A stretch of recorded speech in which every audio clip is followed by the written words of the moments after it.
This is part 1 covering inventory for the periodic system. I'll also show you journals, and I'll show you how you would cost under FIFO, LIFO, and weighted average.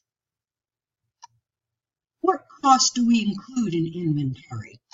Well, all costs directly connected with the product, including freight in. Cost of goods on consignment if they're your goods at someone else's store.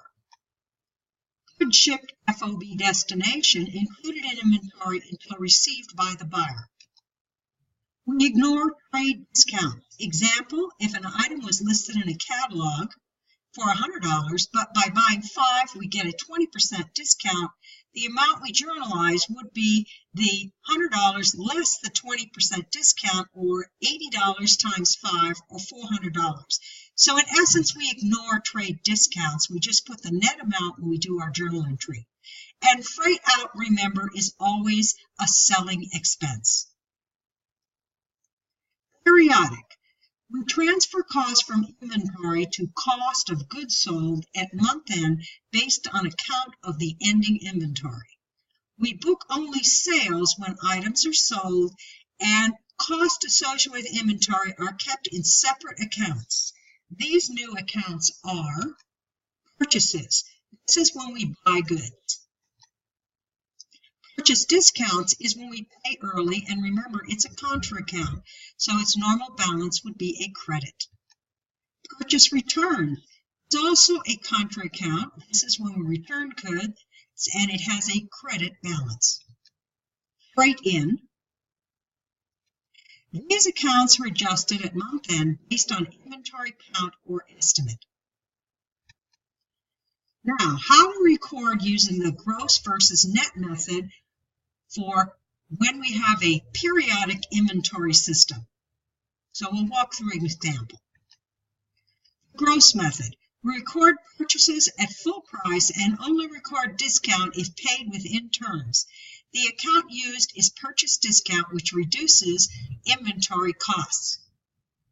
The other method is net method. We record purchases net of discount, and if the discount is not taken, it's recorded as interest expense. Inventory costs would be lower under the net method because this discount not taken is treated as interest expense instead of as a cost of inventory. So let's walk through an example. We purchased $15,000 worth of goods. Our terms were $210 net $30. We paid $10,000 within terms and paid the balance after the discount period. So first we'll walk through the gross method. When we buy, we would show it at its full amount of $15,000, and it would go to the purchase account because we're doing the periodic inventory system. We paid $10,000 less discount within terms, so the purchase discount account would be used for the $300. And then when we paid the balance, it would be accounts payable and cash. So in this example, our total inventory cost would be $15,000 minus $300, which would be $14,700. Now let's look at the net amount. With the net amount, we take the discount off front. And so we record our purchases as $14,550 and the accounts payable at $14,550. When we pay the first $10,000 less the discount, or $9,700, we go accounts payable cash. When we pay the balance, what we're going to do is take the accounts the accounts payable off the books at the discounted amount, book the interest expense, and then show the payment of the cash. Our total inventory cost is $14,550, which is less than under the gross method.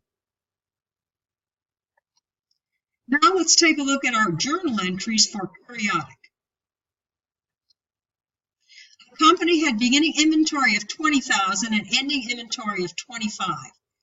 We purchased $100,000 in goods with terms $210 net $30 on account using the gross method.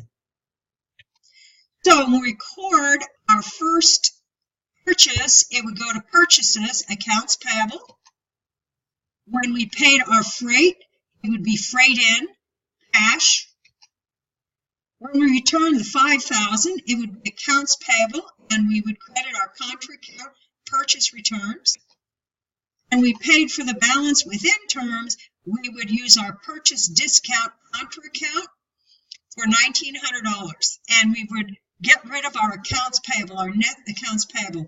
Don't forget to take off the returns. Sold goods for $100,000. All we would record would be the sale, because we cannot do cost of goods sold until we do account the ending inventory.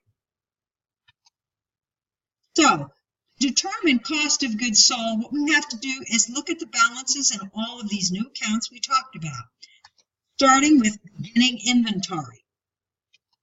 We then add purchases plus freight in minus purchase returns minus purchase discounts. Give us a total cost of goods available for sale.